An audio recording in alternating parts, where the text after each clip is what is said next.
guys, this is AC Lockyer, and this is Building a Lifestyle Business. This is the podcast where we get to meet some of the people that are licensed affiliates with SoftWash Systems.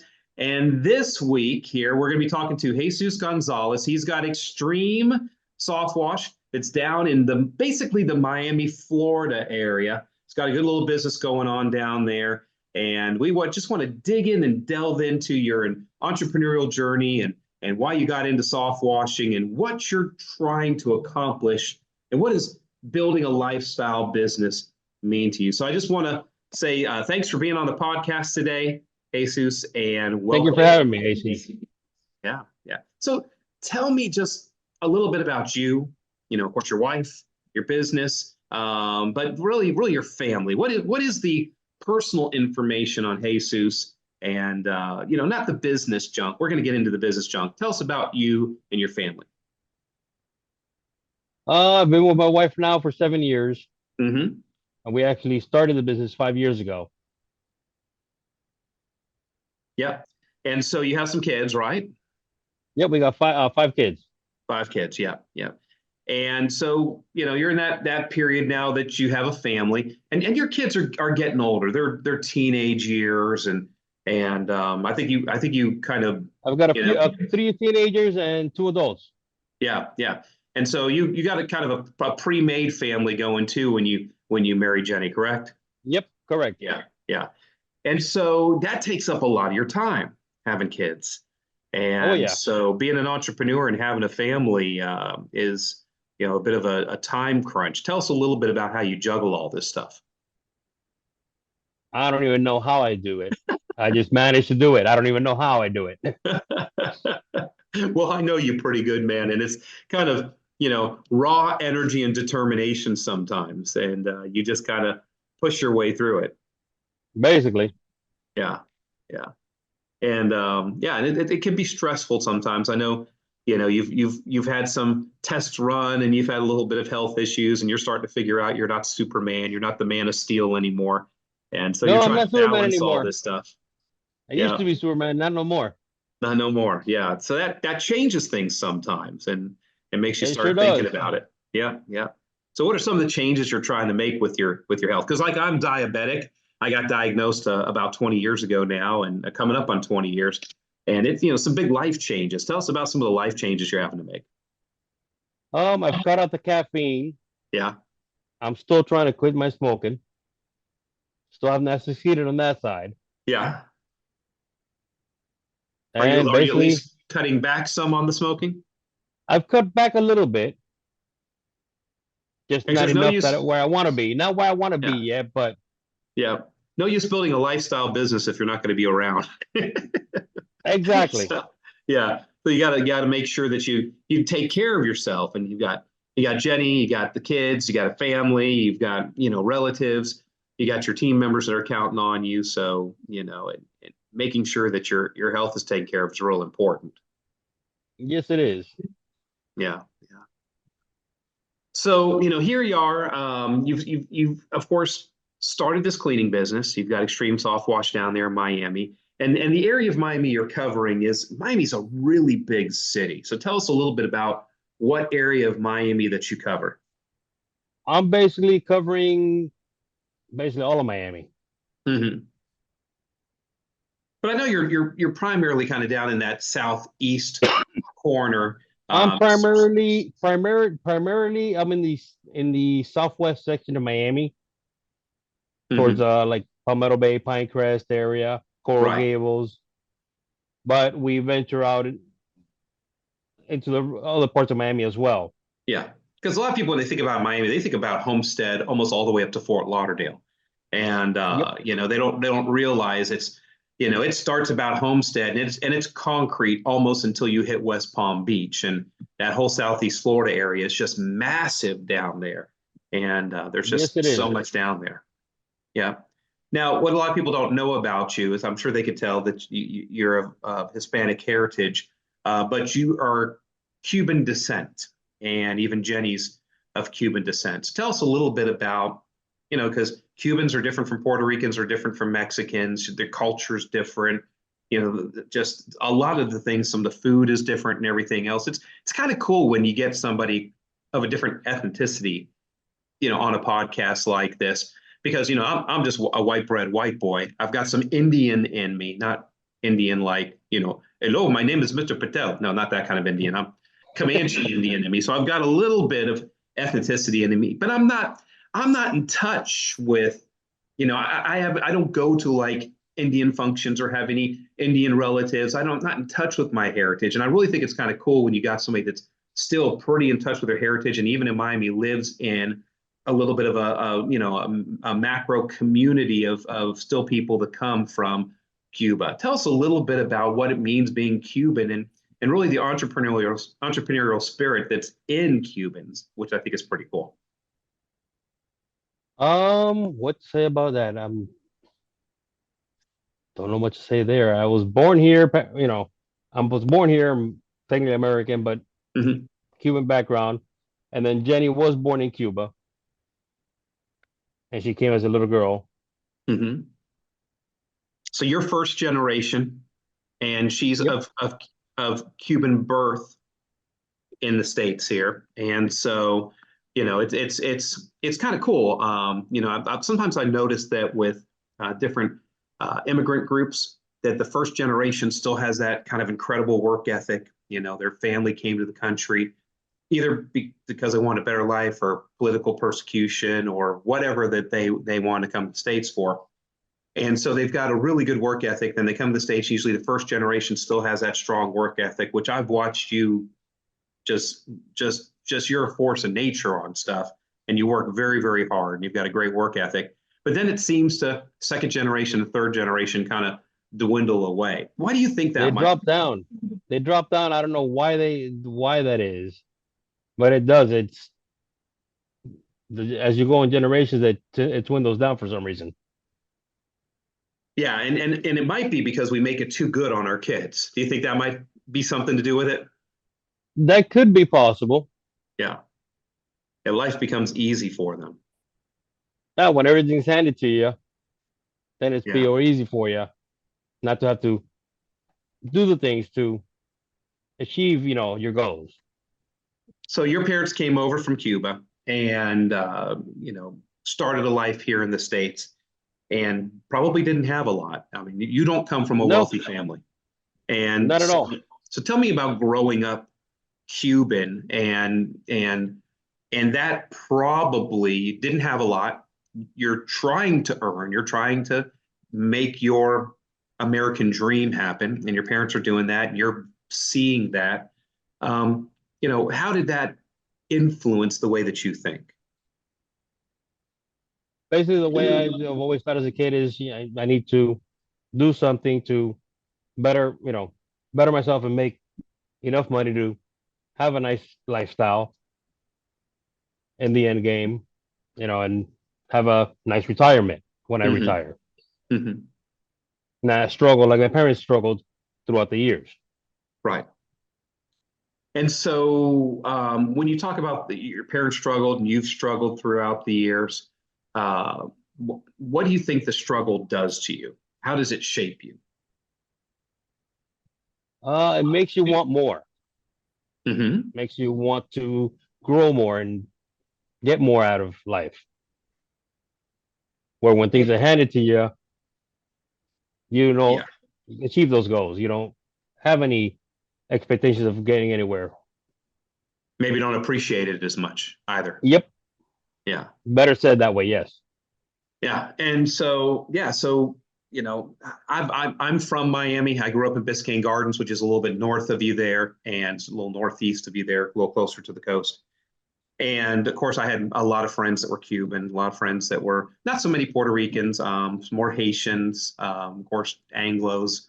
But it was really interesting going and visiting my other friends' houses, and you would see how they treated their property and they treated the things that they were able to get. It was hard to get things, and so when you work Yep. hard for something and you appreciate it, you really, really take care of it. And for me, growing up, by and large Anglo. I mean, I do have other backgrounds in me, it is interesting. I mean, I've got a leg up because I was an entrepreneur's kid. My dad was an entrepreneur's kid. I'm a third generation entrepreneur. That kind of gives me my edge. And I honestly think because of a lot of the Cubans, excuse me, that I've known over the years, I've seen an entrepreneurial thread running through the Cuban community. That might have a little bit to do in my very narrow understanding of communism over in Cuba and the government kind of taking care of people, but you had to have a side hustle to really live well in Cuba. So that means almost every family had a side hustle. So that made people very entrepreneurial. And then when they come here to the United States with the freedoms of the United States, they do really well. So I've just watched that stuff, and I've watched you, and you work very hard. And I just wanted to point out to people here on the podcast that immigrants make the United States strong, and it's really cool when we have immigrants here. And we've always talked about the United States being a melting pot, and every society brings in good stuff. But just like the point we made earlier, we talked about when you're bringing up your kids, don't make life too good on them. Let them struggle. No, you can't. Yeah, You can't do that. You got to make them struggle. yeah, for sure, for sure. All right, cool. So you got a family. You're here in the States. You're first generation Cuban, and you decided that you wanted to be an entrepreneur. But like you said, you only started this business about 5 years ago. What did you do before you got into soft washing? Before I got into soft washing, I was actually working for a company selling over the phone. Okay, doing telesales. Telesales, which I did not like at all. Mm-hmm. I made money. I was good at it. I just didn't like it. Right. And before that, I've had other service companies prior to that. So tell me some of the other service companies that you had prior to that. I used to own a landscaping company, Mm-hmm. and Hard then work. I sold that. I sold that one, and then I opened up a curbing company. Curbing. Yep, the landscape curbing. Oh, okay. So you had one of those machines that you put concrete in the hopper and you went around the landscape beds and put those curbs in? Yep, Cool. I didn't know that about you. yep, I had one of those. Ah, well, hey, I got a little project up here in Orlando for you. I don't know. I can still do it. I don't own any of the equipment though. That's the problem. Yeah. Yeah. So you did landscaping, you did curbing, you did telephone sales, and then it sounds like you were entrepreneurial, you owned a couple businesses, and then for whatever reason you got out of those businesses and you said, I'm gonna go get a job, a job, and that didn't suit you. Why didn't that not suit you? Nah, I'm not built for corporate America. Well, go deeper than that. Turn that into a conversation Um, instead of a statement. I'm I've never been able to. For some reason, I've never been able to handle having a boss over me telling me what to do and what not to do. I've Mm-hmm. always wanted to be the one in charge. Okay. And do you think that And has a so little that bit to led, do with your disc assessment, or possibly, yes, yeah, because I think you're a DI on your disc assessment, correct? a CDI. You're a CDI. Wow. Holy smokes. Okay. Yep. So that you must have really had ants in your pants sitting in a room trying to do telesales. Oh, for sure. Yeah, yeah, because yeah, C's when you're on that CD side, that you're that alt task side, um, locking somebody up in a room and having them talk to people on a phone was probably like Chinese water torture. Oh, I hated it. I couldn't stand it. Yeah, yeah. And so yeah, so you how long did you do the telesales for? I did that for almost a year. Okay. And so, what got you out of that, or what made you transition then? Was soft washing the next thing you did, or was there something in between? No, soft washing was the next thing I did. I actually woke up one day and decided I don't want to be here no more. I've got to do something different. And that's when I decided, well, maybe we should do it, you go into pressure cleaning. Mm-hmm. Started looking into that, and then I happened to run into videos of you on a roof Mm-hmm. in your white suit. Yes. The Steak Puft Marshmallow Man. Yep, there you go. And that's when I decided, okay, instead of pressure cleaning, I want to do soft washing. And then I branded, put the company name out to Xtreme SoftWash Mm-hmm. from the get go. And then little by little, started this basically with no money. And little by little, started buying equipment and buying things and adding more and growing. So now, did you just quit your job and start doing it, or did you do it some on the side and eventually quit the Nope, I job? just quit my job. You just cold turkey, just quit your job. Yep. I just cold turkey quit my job and decided that's it. Today's my last day. This is what we're going into. What do I need to get started? Let's get what I need to get started and let's get started. Hmm. So, for people that are on the call like this, people are like, oh, what did you do? I mean, you quit cold turkey. How did you get revenues going? Now, Jenny, she's got a job. She's a teacher, right? Correct. Yeah. And so, But I did not use any of her money. I didn't count on her income but but for but you didn't have for to worry this. about not eating, right? Correct. Yeah, yeah. And then Jenny probably has health insurance and stuff like that from the school. Well, she does. She has it available. She doesn't use it. Okay. Oh, wow. Yeah. So there you go. There's that immigrant, hey, we're going to make things happen. I mean, yeah. Some of the Cubans, and I don't know if your family was like this, but there are some Cubans that jump on a boat or a raft and just come to Florida through the tides and row their way across the Florida Straits. And that almost seems like, you know, kind of like what you did. You said, I'm not going to be at this job anymore. I'm going to quit it and I'm going to move forward. And you just jumped in and started moving forward. That's basically what I did. Hmm.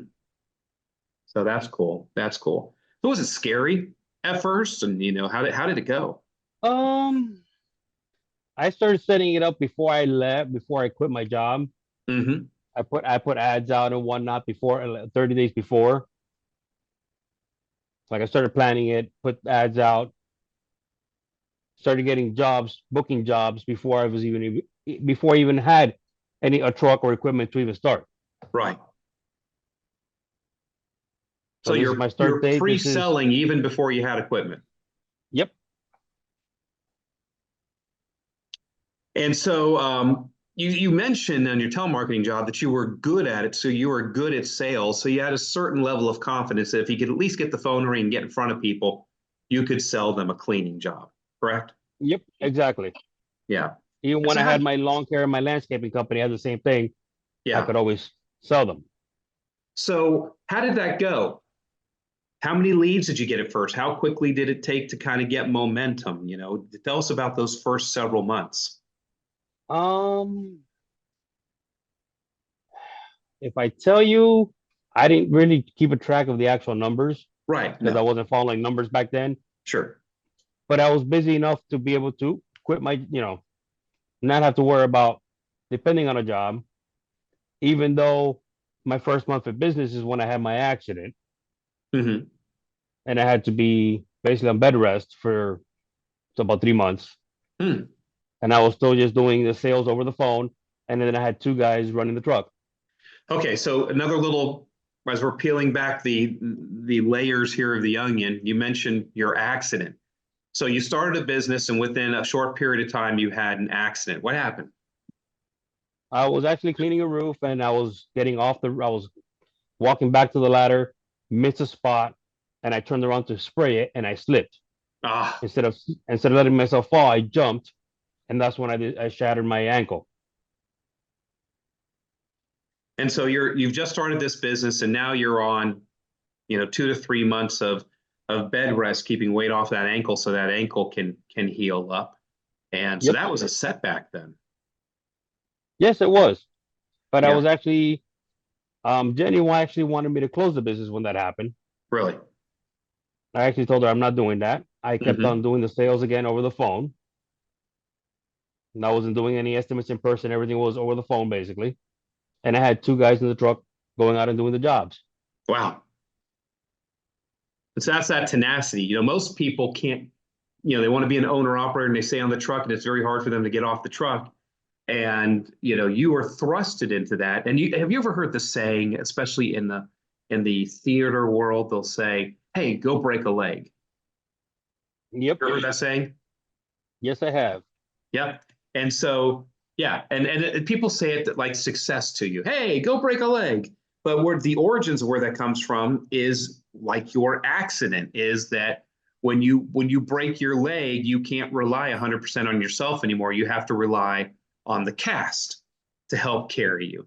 And so you do Yep. things with a team. So what you did is in business, if you were to look at somebody and say, hey, go break a leg, you might say that to like a entrepreneur. There's a fledgling entrepreneur that's stuck in the owner operator rut and isn't getting off the truck to move to do higher and better things with their company.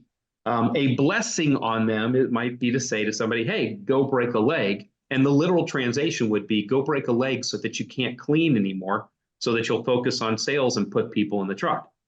And so that literally happened to you. And how did that go? That actually did not go bad. Yeah. I was still pretty busy. I was still pretty busy doing, selling over the phone, having the two guys out there. Um, I had issues at times where I had to get somebody to drive me to the job site whenever the system went down. Sure. I would have to climb in the back of the truck and fix the equipment. One leg just hanging out without being able to put weight on my leg. Just one leg hanging out. Yep. That's funny. So, okay, so you started this business and everything else because you wanted a better life, especially for you, being a Cuban immigrant, first generation American Cuban. This starting a business for a better life means probably more to you than anybody else. So tell me about, what does building a lifestyle business mean to you? To me, it's building the business to be able to function on its own. Mm-hmm. Have a whole team out there that's doing everything, where I'm not the owner operator anymore. I'm the owner investor, where eventually I can actually retire Mm-hmm. and have this be my retirement. Basically, this is basically my 401k nest egg. Right. Since not working for corporate America, I don't have the 401k luxury. This way, I can still have a retirement. Something happens to me, God forbid, something happens to me, Jenny and the kids are still taken care of, where the company can still run without Mm-hmm. them having to be barely involved. Right. Yes. Yeah. So whether you build it up and sell it and cash in like you would a 401k, or you build it up and it operates without you having to be involved day to day, you could retire off of the company that way. Or in a, really kind of sad scenario to talk about, but we all have to think about these things when we're, building our assets in our life. What would happen to us if we had a heart attack or got in a car accident, or, God forbid something happened to us and we died.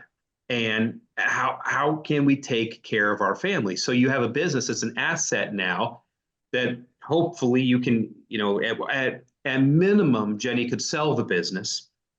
Or possibly if you get it to the point where it's really running itself well and it doesn't take a lot of management, you've got a team in place, then of course Jenny and hopefully the kids will all be out on their own eventually, but Jenny would be taken care of because the business would still pay her a paycheck and the business would continue on. And so that's really what you're working on.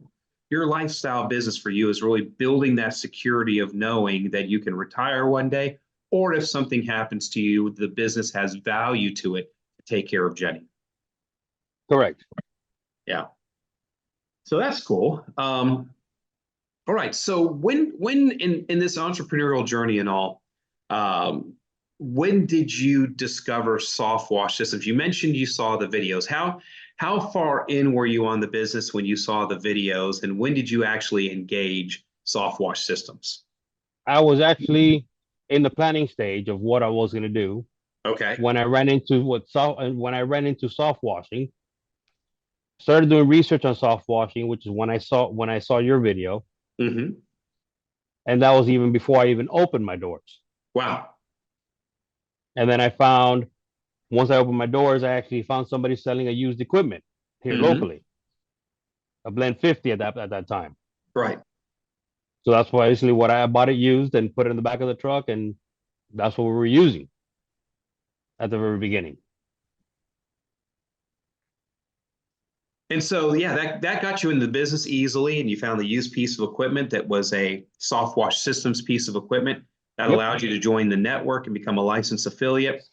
And then sometime down the road, you decided to jump in even deeper and get a new system and all. How long did it take for you to kind of bootstrap this business along before you were able to get a full-blown cradle skid in the back of a truck and do a truck wrap and kind of get that first truck together like we see that great brand that you have there with Xtreme SoftWash?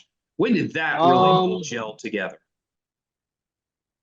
All of that actually, I went building up, and that basically happened when I had the time to pause and start doing all my training, which was during the pandemic in 2020.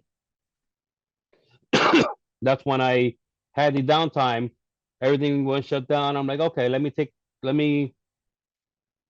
my downtime and do the courses online and get all my training in. And doing SoftWash Systems, that's when I became an affiliate, the SoftWash Systems affiliate. Before that, I did it with no training. Right. Now I have the training to do it. School of Hard Knocks, basically just watching YouTube videos is how I learned to begin with. And so from the time you started the business to the time, you know, that the pandemic was in 2020, what year did you start the business? 2018. 2018. So you were doing it for about 2 years, bootstrapping along, used piece of equipment, making some money, building your revenues, and then you were finally able to jump in and do it seriously right around the pandemic. That's when I joined SoftWash Systems. I actually the original truck, I did some upgrades to my system, and it took me another year to be able to buy it. I bought it on another company that was closing out. So I bought all their equipment, and then I bought another truck, wrapped that one as well, and had the second truck up and going. And then at that point, I parked the first truck to eventually rebuild it, which now I've turned that one into a sales vehicle. Yes. And now we still have a skid sitting to get rebuilt to put on the next truck. Cool.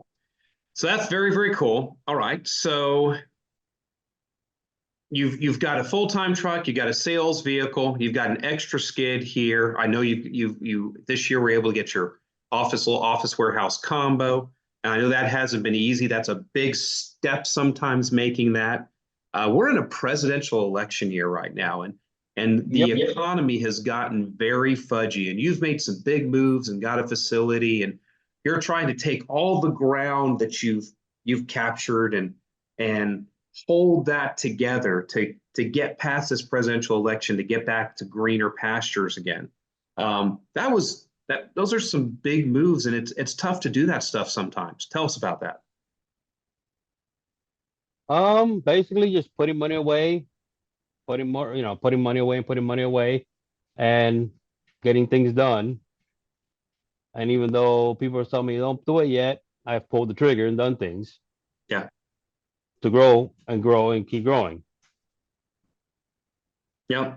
And those are big decisions, bold decisions sometimes to make. I know for me this past year, I was on a call earlier just before yours, and the person I was talking to was like, yeah, I brought my guy with me to the 5-star retreat last year, and AC last July, you sat there and told everybody, this is exactly when things are going to happen next year, and this is why they're going to happen, and the economy is going to slow down, and inflation is going to go up, and this is going to happen, that is going to happen. And he was like, man, he was just telling me yesterday, like, you were a prophet. All the stuff that you said is happening. And it's funny, it's guys like you and I, we know the rough seas are coming, but we still make the bold moves sometimes. And I know for me with, I've got, we launched SoftWash Services this year. We launched, we actually grew and did some investments into disruptor manufacturing. Yeah, I went out and I invested over $500,000 in my businesses, knowing this slowdown was going to hit, because I want to make sure that when it picks back up, when the slowdown kills off all of the weaker companies, I want to be prepared and ready to go out there and gather up all of the demand out there that the other companies were filling, that they're not there anymore to fill. And I know that you've made some big moves. For me, I'm trying to keep my arms around everything and not give up any of the ground I gained this last year, and you are Yep. too. So we've still got a pretty tough few months ahead of ourselves, getting to November and hopefully to a positive result in politics to where it will benefit us economically. But that can be a struggle sometimes. And tell us a little bit about your vision or your plans or what you're doing to get through to November. It's kind of timely for us to talk about this. Yeah, I've tried right now to cut back some of the expenses, as if we have slowed down right now.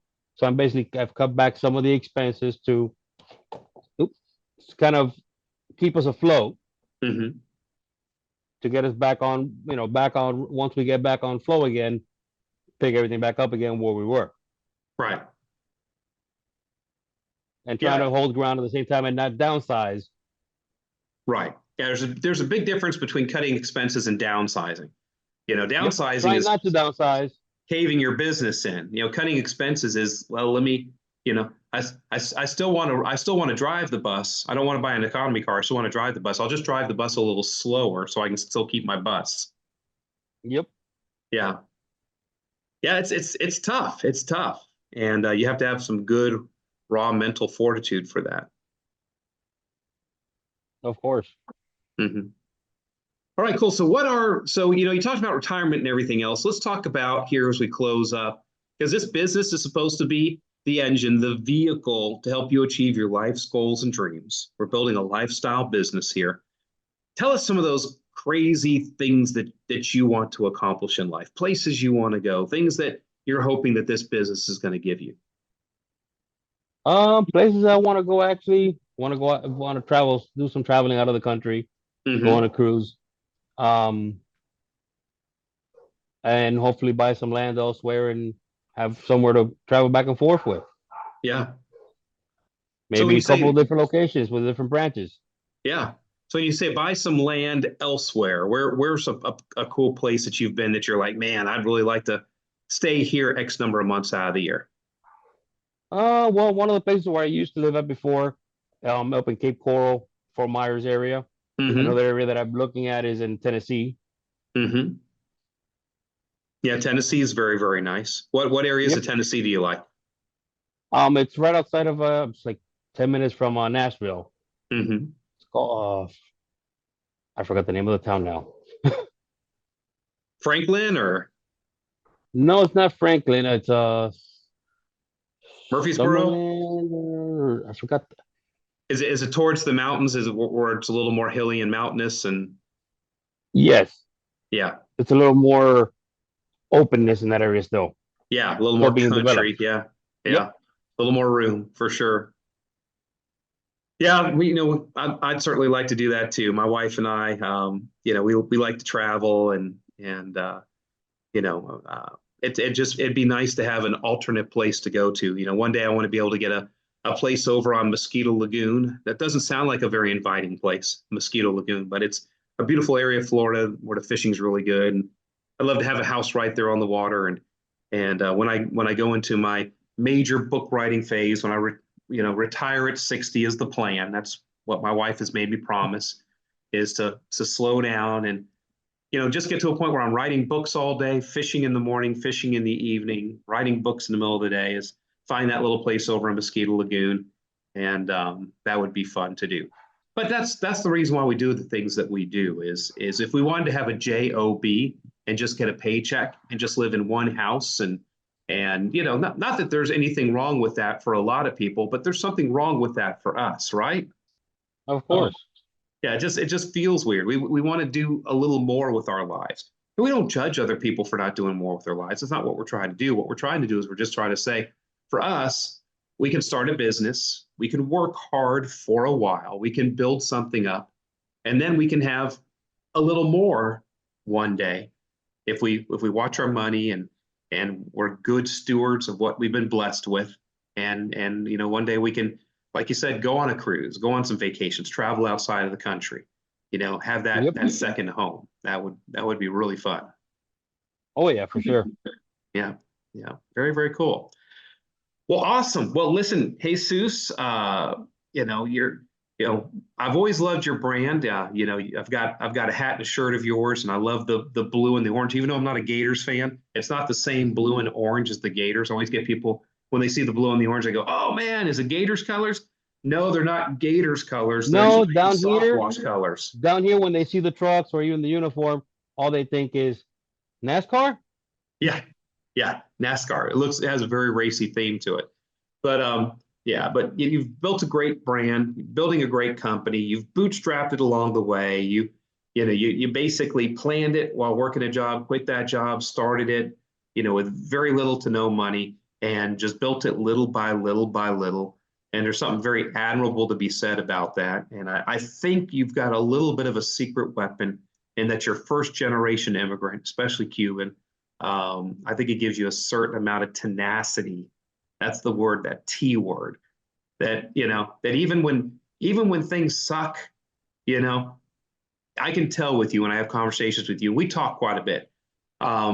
Even when things suck, you're like, it sucks right now, but I'm gonna pull my way through it. And you just have that natural grit to you. Somehow, some way, we get by it. Yep.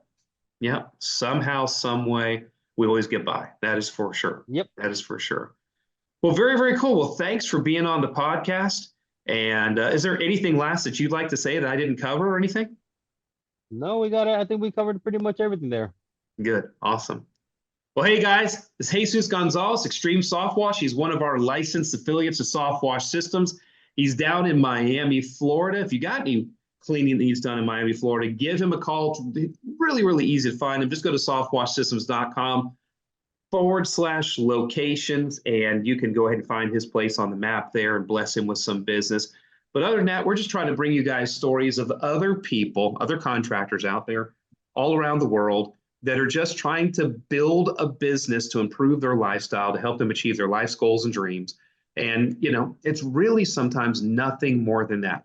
It's nothing more than that. We don't want to have a job. We don't want to have, like Jesus said, a boss. Jesus says, I'm just not built to have a boss. Nope. And so we just want to build something that's ours, that we own, that we can wrap our arms around, that it does well or it fails based on the sweat of our own brow. And at the end of the day, we own it, and it propels us and gives us the income that we need to achieve our life's goals and dreams and take care of our families. And that's what building a lifestyle business is all about. Thank you so much again, Jesus. Thank you, AC. All right. We'll see you guys at the next podcast. This is AC Lockyer. See you later.